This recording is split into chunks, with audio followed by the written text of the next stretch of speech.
recordando un poco lo que habíamos visto en los primeros 2 capítulos. Si se acuerdan que el profeta estaba en medio de tales circunstancias adversas, había injusticia en su pueblo, rebeldía a la autoridad de Dios y un sinfín de cosas más. Que el profeta hace preguntas y clama a Dios, ¿por qué no hace justicia? ¿No? Al ver al pueblo cómo estaba actuando. Estaba fallando en su parte del pacto que él había hecho con Dios. Entonces el profeta clama y hace esa pregunta. Dios, ¿por qué no hace justicia? Porque pareciera como que Dios no estaba actuando, como que estaba indiferente a lo que el pueblo del pacto estaba haciendo. Pero Dios le revela a Habacuc lo que iba a suceder muy pronto. Y la respuesta de Dios perturba al profeta.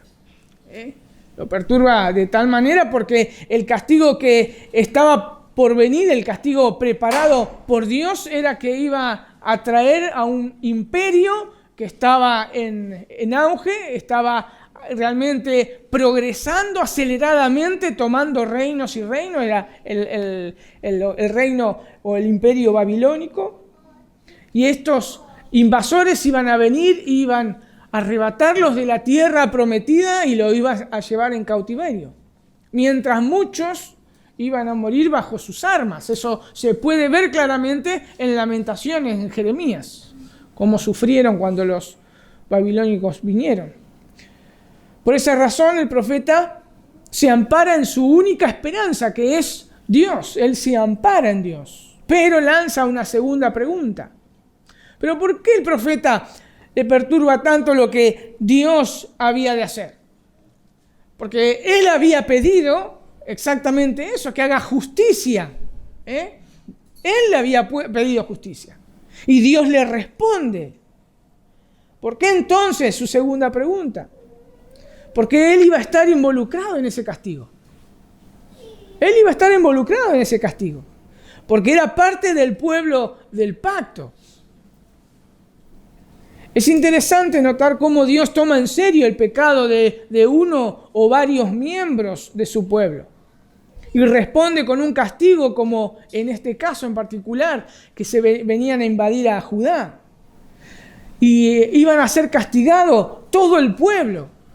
Exactamente todo el pueblo. Obviamente no todo el castigo iba a ser exactamente igual, porque algunos iban a morir, otros, pero sí todos, justos e injustos, iban a ser sacados de la tierra prometida. Todos iban a ser sacados de la tierra prometida. ¿Por qué? Porque Dios toma, como decía recién, toma a su pueblo como uno. Toma al pueblo del pacto como uno. Y hoy pasa exactamente lo mismo. Nosotros, como parte del nuevo pacto, mi pecado afecta a ustedes de una manera directa o indirecta. Debemos quitarnos realmente esa mentalidad individualista para poder ubicarnos en el lugar donde estamos. Nosotros, como el nuevo pacto, estamos en Cristo. Dios nos pone en Cristo, en la iglesia. Entonces el pecado que nosotros cometemos afectará a cualquier hermano y aún a la iglesia en su conjunto. No somos personas individualistas. Entonces eso es lo que nosotros veíamos, lo que está pasando en Habacuc. El pecado de algunos, el justo que clama, pero todos reciben el castigo, la disciplina del Señor. Como pasó obviamente en Judá y también como pasó en Israel anteriormente. El pecado de esas personas iba a traer un terrible castigo. Pero por eso la segunda pregunta del profeta es a ver si Dios iba a hacer justicia ahora contra sus enemigos. Y Dios responde de 3 maneras. En un primer punto, Él le dice que iba a hacer justicia. Sí, voy a hacer justicia. Y hará justicia contra todos sus enemigos. El injusto recibirá su castigo. El injusto recibirá su castigo. Y será lo peor que haya sucedido en sus vidas, caer en manos de Dios. En segundo lugar, Dios le dijo cómo él y los demás justos debían vivir en medio de tales circunstancias adversas. Le dice Dios que debían vivir por fe, confiando en que un día todas sus promesas, aunque tarden, iban a ser cumplidas.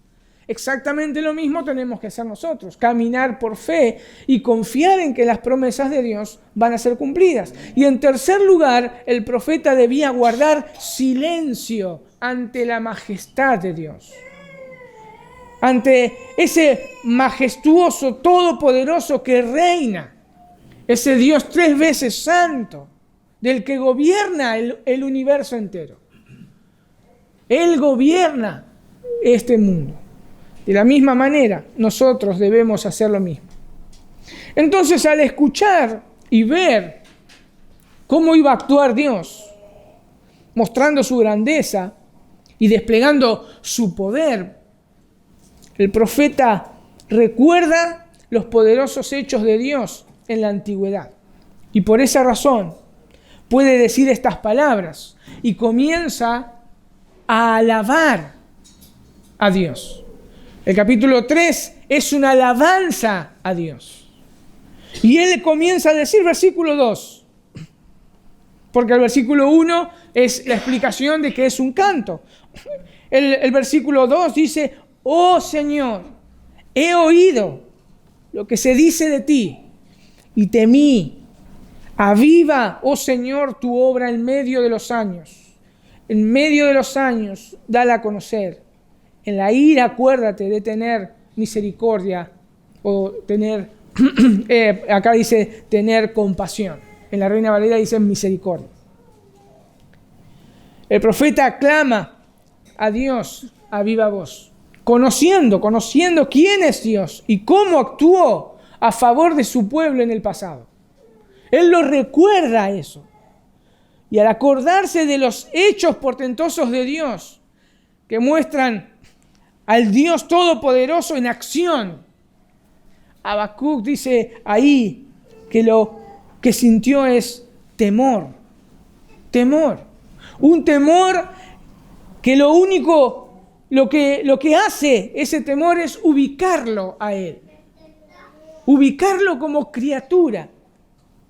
Ubicarlo como criatura y ver la grandiosidad de su Creador. Que Él es el Rey soberano, absoluto de todas las cosas. La pregunta que nosotros debemos hacernos es, ¿tememos a Dios al ver en su palabra cómo es Él? ¿Tememos a Dios al ver en su palabra cómo es Él? ¿O tememos más a las circunstancias en las que estamos pasando? ¿O las circunstancias que nos rodean? Cuando leemos su palabra y nos muestra que Dios es llamado Jehová de los ejércitos, ¿cómo te hace sentir? Jehová de los ejércitos. Es una descripción de Dios como el comandante supremo, aquel comandante que cuando se levanta para hacer batalla no se queda atrás de su pueblo, sino que va delante de ellos y es imparable. Nadie lo puede detener. Por más que Él pelee a favor de su pueblo, el pueblo tiembla delante de su presencia. Habacuc recuerda cada episodio de cómo Dios actuó en Éxodo, cómo Dios actuó en la conquista a Canaán. Él se apoya en hechos históricos, reales, que muestran a Dios haciendo justicia. Y por esa razón tiembla frente a la presencia de Dios. Tiembla frente a la presencia de Dios. Por eso la fe de los justos se sostienen, no solamente con las promesas que han de venir. Y quiero dejar en claro esto, que eso es suficiente, las promesas son suficientes para que nosotros vivamos en fe, y Habacuc viva en fe por el simple hecho de que Dios lo ha dicho. Pero el Señor se complació también en mostrar también su poder en acción, para que esas promesas tomen mayor fuerza. Él se complació en mostrar su poder, para que esas promesas tomen mayor fuerza. Por eso debemos admirarlo a través de la palabra. Admirar al Dios que nosotros tenemos y aprender a ampararnos en Él y temerle. La Biblia es verdad. La Biblia habla verdad y nos describen los hechos reales que Dios ha hecho. Por eso, lo único que puedo decirles es que deben encender el fuego de su fe al ver los hechos portentosos de Dios. La Biblia debe ser ese leño que es echado en nosotros para avivar el fuego que hay en nuestro corazón y se pueda llenar de un temor reverente ante la presencia de un Dios soberano. Una vez que el profeta reconoce quién es Dios, porque recuerda su accionar, clama diciendo que quiere volver a ver esas obras. Pero sin perder de vista quién es su Señor. Fíjense en el mismo capítulo 2. Yo lo voy a leer desde la NBI. Dice, realízalas de nuevo en nuestros días. Él las quería ver, realízalas de nuevo, dice, en nuestros días. Dalas a conocer en nuestro tiempo. En tu ira, ten presente tu misericordia. Él quería ver esos hechos de Dios, esas obras de Dios que había hecho en el pasado. Pero dice, en tu ira, ten presente, dice, acuérdate de tu misericordia. Es como recordar cuando Moisés pudo ver la espalda de Dios allí en el monte, en la cima del monte Sinaí. Dice Éxodo 34:6, dice que él exclamó al ver la espalda de Jehová, Jehová, dice, Jehová, fuerte, misericordioso y piadoso, tardo para la ira y grande en misericordia y verdad. Habacuc pudo experimentar la presencia de Dios al recordar su accionar. Al recordar él cómo Dios actuaba, él pudo experimentar la presencia de Dios, pero también se convierte en un intercesor para pedirle a Dios que recuerde en medio del juicio que iba a venir, que tenga misericordia. ¿Cuánto tenemos que aprender de este versículo solamente? Por eso la pregunta es, ¿lees la Biblia buscando conocer más a Dios? ¿Lees la Biblia buscando conocer más a Dios? El conocer cómo es Dios, qué cosas ha hecho, hace que nuestro caminar en medio de las dificultades sean más llevaderos, porque lo miramos a Él. Él es nuestra roca y Él es el poderoso protector, nuestro poderoso protector. Hace también que nuestras oraciones tengan sentido nuestras oraciones. Pidiendo también que Dios obre, que Dios actúe, pero también como hizo el profeta Habacuc, pidiéndole también que se acuerde de su misericordia. Que Dios es poderoso. Y a partir ahí del versículo 3, el profeta comienza a hacer un paralelismo con los hechos históricos que él recordaba. Como decíamos, por ejemplo, en el Éxodo, cómo Dios actuó sacando a su pueblo de Egipto. Él recuerda también la conquista de Canaán, cómo el Señor era el comandante en jefe que estaba con ellos y lo que había de suceder. También recuerda. Ese paralelismo hace entre los hechos históricos y lo que iba a suceder. Y él comienza a describir el accionar de Dios, mostrando a Dios, graficándolo como viene marchando lleno de gloria desde un territorio lejos del sur de Judá. Como un soldado guerrero que extiende su arco y lo tensa de tal manera que cuando salen sus saetas, sus flechas, sus enemigos son traspasados. Lo muestra a Dios así, como ese guerrero que se levantó y sale a pelear. Y dice así el profeta Habacuc a partir del versículo 3. Dice, Dios viene de Temán y el santo del monte de Parán. Su esplendor cubre los cielos y de su alabanza está llena la tierra. Su resplandor es como la luz. Tiene rayos que salen de su mano y allí se oculta su poder. Delante de él va la pestilencia y la plaga sigue sus pasos. Fíjense cómo, si nosotros comenzamos a ver en el Éxodo cómo Dios actúa, cómo Dios actuó sacándolos de Egipto, y después más adelante cómo Dios actuó a favor cuando conquistan la tierra de Canaán. Dice, delante de él va la pestilencia y la plaga sigue sus pasos. Se detuvo e hizo temblar la tierra. Miró e hizo estremecer a las naciones. Sí, se desmoronaron los montes perpetuos, se hundieron las colinas antiguas, sus caminos son eternos. Versículo 7, bajo aflicción vi las tiendas de Cusán, temblaban las tiendas de la tierra de Madián. ¿Te indignaste, Señor, contra los ríos? Contra los ríos fue tu ira, contra el mar, tu furor, cuando montaste en tus caballos y en tus carros de victoria. Tu arco fue desnudado por completo.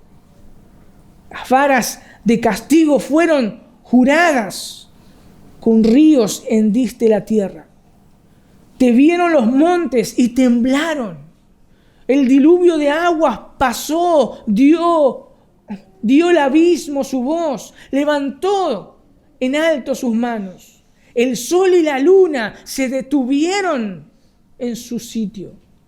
La luz de tus saetas se fueron. Al resplandor de tus lanzas fulgurantes. Con indignación marchaste por la tierra. Con ira hollaste las naciones. Saliste para salvar a tu pueblo, para salvar a tu ungido. Hablando ahí de la promesa de David. Destrozaste la cabeza de la casa de los impíos, descubriéndolo de arriba abajo. Traspasaste con sus propios dardos la cabeza de sus guerreros que irrumpieron para dispersarnos. Su regocijo fue como el de los que devoran en secreto a los oprimidos. Marchaste por el mar con tus caballos en el oleaje de las inmensas aguas.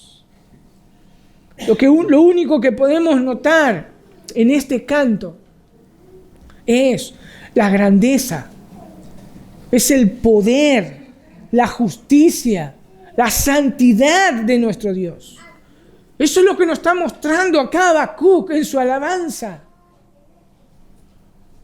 Describe de una forma que al venir, dice él, al verlo venir, aunque seamos su pueblo, que él viene a defender, porque en el versículo 13 dice, saliste para salvar a tu pueblo. Su pueblo tiembla ante su presencia, como lo hizo el profeta. Sí, Dios se identifica con su pueblo, porque es su pueblo escogido. De la misma manera, y mucho más nosotros que estamos unidos a Cristo, el verdadero Rey ungido de Dios. Nosotros estamos en Él. Estamos en Él. Nadie nos podrá arrebatar de su mano. Él pelea por nosotros. Él es nuestro protector. Si nos tocan a nosotros, lo tocan a Él. Pero a pesar de toda esta verdad, que Dios sale a defender a su pueblo, Habacuc siente la presencia de Dios. Siente su grandeza. Siente su majestad. Siente su poderío. Siente su voz. Siente sus pasos marchar. Y clama. Y el versículo 16 dice: oí y se estremecieron mis entrañas. A tu voz temblaron mis labios. Entra podredumbre en mis huesos y tiemblo donde estoy. Como hemos dicho, Habacuc confía en su Dios. Porque él había puesto su esperanza en Él. En los versículos anteriores lo podíamos ver en el capítulo 2. Y sabe cómo Dios, su Señor, iba a actuar. Y él describe de una manera vívida realmente cómo todos sus órganos se compungieron frente a la presencia de Dios. No es un simple retorcijón de panza que le agarró a Habacuc. Él está describiendo que al oír simplemente la voz de Dios, dice que el miedo era tal que lo único que hacía era temblar. Temblar de una manera que ni siquiera podía hablar. Temblaba ante la presencia del Dios que iba a venir. Temblaba ante la presencia de Dios que él recordaba de cómo había actuado antes. Eso es lo que provoca la santidad de Dios.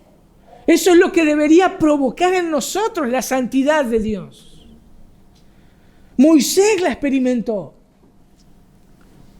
Los padres de Sansón experimentaron ese mismo terror cuando vieron al ángel de Jehová.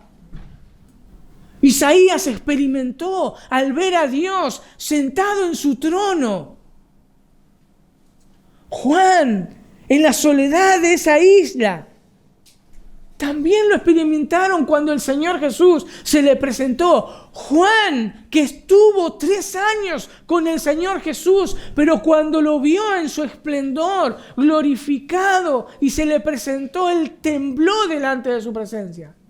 Estos hombres experimentaron y dice que cayeron como muertos frente a la presencia de Dios.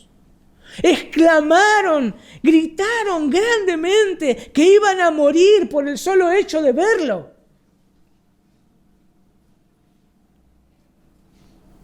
Esa es la reacción cuando uno comienza a conocer más y más a Dios.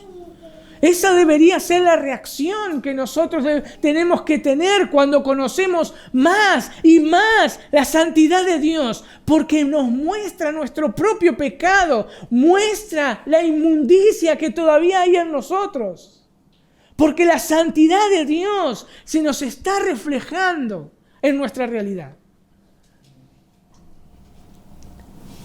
Pero también ese temor fortaleció la fe del profeta y lo llevó a confiar más en su Dios, hasta el punto que él pudo decir, tranquilo, versículo 16, tranquilo, espero el día de la angustia.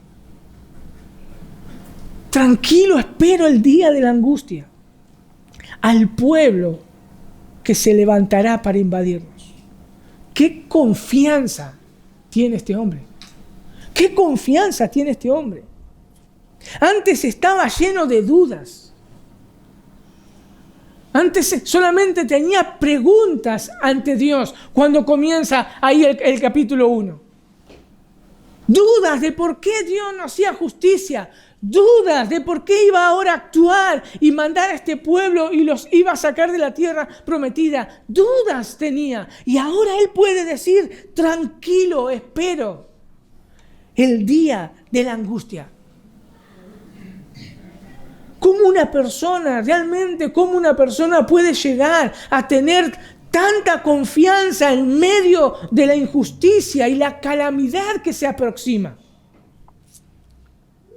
¿Cómo puede una persona llegar a esa tranquilidad, a esa paz, con las cosas que él pudo ver, que Dios le mostró que iban a suceder? Viendo a su Dios, conociendo a su Salvador, confiando en las promesas que Él les había dicho y se hicieron carne en el profeta al recordar cómo Dios había actuado y cómo Dios iba a actuar en el futuro. En medio de gran oscuridad, el profeta pudo ver la luz de la grandeza de su Salvador. En medio de tanta oscuridad. Por esa razón, lee tu Biblia. Léela. Allí vas a encontrar las promesas de Dios. Y lo vas a ver a Él cómo actuó. Y lo vas a ver a Él cómo actuará en un futuro. Lee tu Biblia. Míralo a Dios a través de las páginas de ella. Ellas nos revelan la verdad acerca de Dios. Él envió a su ungido a rescatarnos del pecado, a Jesús, su Hijo. Y Él dijo cosas que nos alientan en nuestro caminar por fe. En Juan 16:33, un conocido pasaje, estas cosas os he hablado para que en mí tengáis paz. Fíjense lo mismo que el profeta podía haber entendido al ver cómo Dios actuó y cómo Dios iba a actuar. Tenía paz, tenía tranquilidad. Y Jesús le dice a sus discípulos, estas cosas os he hablado para que en mí tengáis paz. En el mundo tendréis aflicción. Pero confiad, yo he vencido al mundo.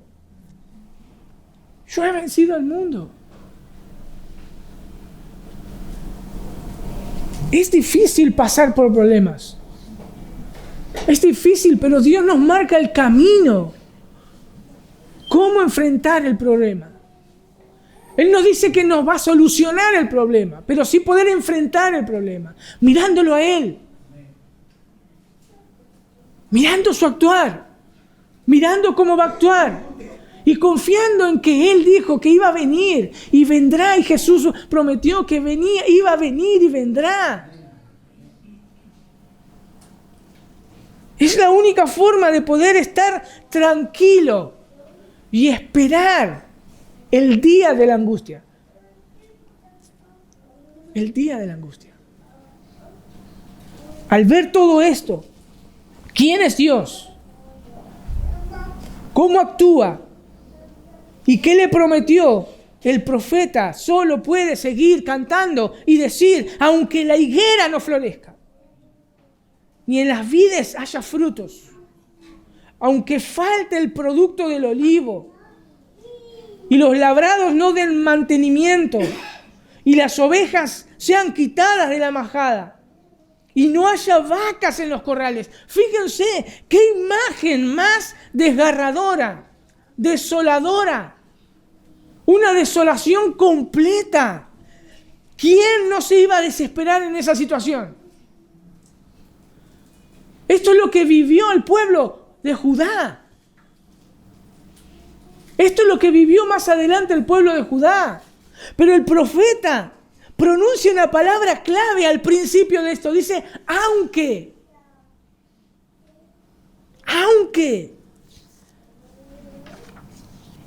Eso es fe. Porque está viendo a su Salvador. Eso es fe porque está viendo a su Salvador. Aunque las circunstancias sean las más adversas. Aunque fracase la economía, aunque sea lo que sea que esté pasando. Aunque haya desesperanza, aunque no se pueda ver absolutamente nada, aunque pase lo que sea, aunque sea lo que sea, dice, con todo, yo me alegraré en Jehová y me gozaré en el Dios de mi salvación. Jehová el Señor es mi fortaleza, el cual hace mis pies como de ciervas y en mis alturas me hace andar. Solo Él puede dar paz a una persona, a pesar de que esté pasando por circunstancias adversas, por más terribles que sean. Solo Él puede dar paz. Él es nuestro gozo. El profeta se goza. Dice que Él, yo me alegraré y me gozaré. Él podía saltar y bailar de gozo delante de la presencia de Dios. Es totalmente loco lo que nosotros estamos viendo acá en el profeta. Un profeta que estaba lleno de dudas, esperando una respuesta allí donde se esconden los atalayas para ver lo que está sucediendo. Un profeta que ve la presencia de Dios y tiembla ante Él, ve la circunstancia que está pasando y que eso no se iba a revertir, y puede bailar delante de la presencia de Dios. Porque Él es su Salvador. Él es nuestro gozo, porque Él tiene el poder de salvarnos. Porque así lo hizo, nos libró de un poder mayor, más que una enfermedad. Más que una enfermedad, aunque ésta sea terrible y dolorosa. Más que un simple problema económico, nos libró del pecado, nos libró de estar separados del amor de Dios. Del amor de Dios. Pero también es nuestro gozo, porque un día traerá la justicia perfecta y pondrá todo en orden, porque Él reinará. Él es nuestra fortaleza. Ampárate en Él, ampárate en Él. Y aquellos que no están amparados en Él, ampárate en Él si todavía no lo has hecho. Él puede perdonar todos tus pecados. Arrepiéntete. No esperes que venga como juez y sea lo último que puedas hacer. Escuchar que su martillo se baja y no tengas más oportunidad. Corre, ampárate en Él. Él es la fortaleza. Corre a esa fortaleza. Él es Jesús. Pídele perdón. Pon tu fe en la obra redentora que Él ha hecho. Mis hermanos, en medio de las tribulaciones, dice que Él hace nuestros pies, dice, como siervas. Él hace nuestros pies como esas cabras monteses que pueden subir montañas empinadas y no se caen. Donde nosotros podemos verlos en fotos, en documentales, esas cabras que están en centímetros nomás y hay un precipicio, pueden treparlas y no caer. Así es lo que hace Dios con su pueblo. Por eso canta como lo hizo Habacuc, en medio de la tragedia que venía y fue. Habacuc pudo cantar. Y el pueblo de Dios fue desterrado violentamente. Pudo cantar en medio de la tragedia. Canta, hermano, canta a Dios. Hazlo con confianza. Confianza que solo puede ser proporcionado por un conocimiento mayor de nuestro Dios. Es la única confianza, es cuando conoces más y más a Dios. Con todo, dice, yo me alegraré en Jehová y me gozaré en el Dios de mi salvación. Jehová, el Señor, es mi fortaleza. Que Dios realmente abra nuestro entendimiento para que lo podamos conocer aún más. Que Dios abra nuestro entendimiento para que nosotros podamos ver a la luz de Él la realidad que estamos viviendo. Él es nuestro Salvador, nuestra fortaleza, nuestro gozo, nuestra alegría. Vamos a orar. Señor, perdónanos, porque nos envolvemos tanto en nuestras circunstancias, en lo que nos rodea, que no te podemos ver. Perdónanos, Señor. Abre nuestros ojos. Que tu Espíritu Santo nos esté mostrando tu palabra y nos esté recordando tu palabra, Señor. Mostrando quién eres, cómo actúas, cómo vas a actuar. Queremos verte, Señor, actuando, y lo tenemos en tu palabra. Señor, ayúdanos a correr a ella para buscarte y mirarte. Queremos aprender, Señor, a gozarnos solamente en ti. A pesar de lo que pueda venir y aunque lo que estemos pasando, gozarnos en ti y cantar y adorarte, porque tú eres nuestro Salvador, tú eres nuestra roca, tú eres nuestra fortaleza. Te alabamos, bendito Dios, porque tú no cambias. Tú no cambias, Señor.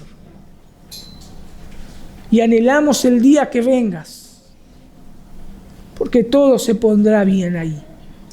Traerás la justicia perfecta y nos gozaremos perfectamente en ti. Gracias, bendito Dios. En el nombre de Jesús. Amén. Amén.